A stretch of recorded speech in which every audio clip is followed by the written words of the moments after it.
Akit tayo sa Baguio City mga kapatid kung saan nagsimula na ang Grand Floral Float Parade para yan sa ika-30 anibersaryo ng Panagbanga Festival sa lungsod. At live mula sa Baguio City, nasa frontline ng balitang yan, si Laila Chicadora. Laila, ipakita mo nga sa amin gaano nakakulay ang Cannon Road ngayon. Hi nako, Jess! Gandang magagabi sa inyong lahat dyan sa Manila. Nako, alam mo ba, habang kumakagat ang dilim, kumakagat na rin unti-unti ang lamig dito sa Baguio City. At kanina, alam mo ba, Jess, namulaklak talaga ang kahabaan ng Session Road patungo dito sa Melvin Jones Grandstand, kung saan ako nakatayo ngayon para nga sa makulay at bonggang-bonggang Floral Float Parade. Yan ang highlight ng Day 2 ng ika-30 anibersaryo ng Panagbanga dito sa Baguio City.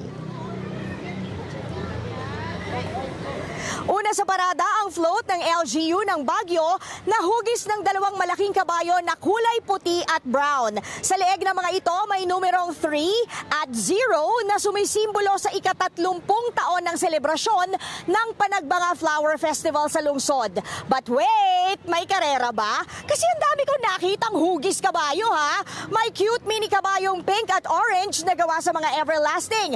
May kabayong puti na may pink na pak talaga. At syempre, meron pa itong pink na pakpak. At may kabayong puti na nakasakay sa isang igorot.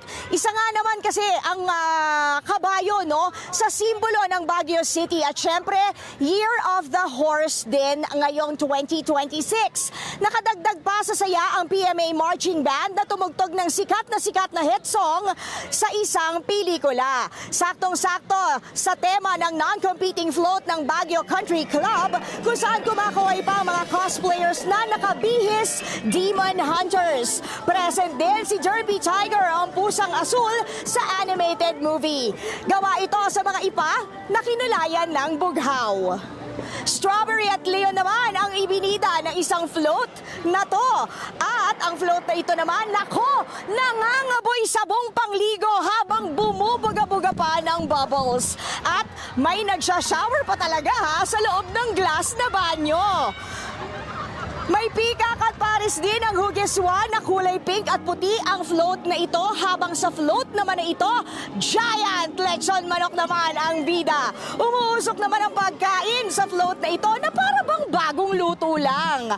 Mapa small, medium at large float na kasali, talaga namang ikinatuwa ng mga nanood ng parada. May mga bumiyahe pa nga dyan ha, na galing sa Maynila, yung iba galing ng Antipolo, galing ng Bataan, at kung saang-saang lugar para ituloy lang nila ang kanilang taunang panonood ng Floral Float Parade. Nako Jess, alam mo ba, bakit nga naman ba hindi kakaririn ng mga kasali dito sa Floral Float Parade ang pagdidisenyo ng mga nagagandahang float sa likuran ko?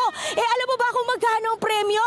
Tumataginting na ₱1,000,000 ang grand prize. Yan ay mula sa dating 750,000 pesos. So ngayon, hindi tayo masyado makalakad kasi maraming tao, pero ayan, kung nakikita nyo, ayan si ate, kumakaway-kaway.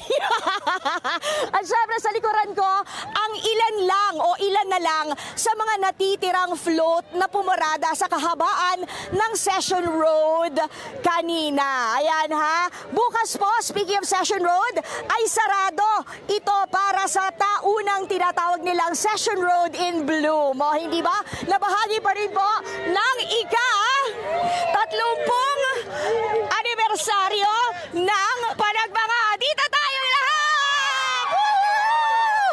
At yan muna ang latest dito.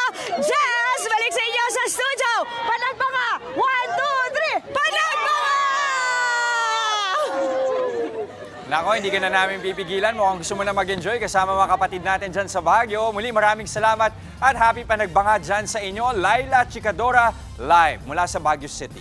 Mga kapatid, Jess De Los Santos po ang inyong kasangga sa paghahatid ng balita para sa may alam at may pakialam. Para sa tuloy-tuloy na makabuluhang balitaan, mag-follow at mag-subscribe na sa social media pages ng News 5.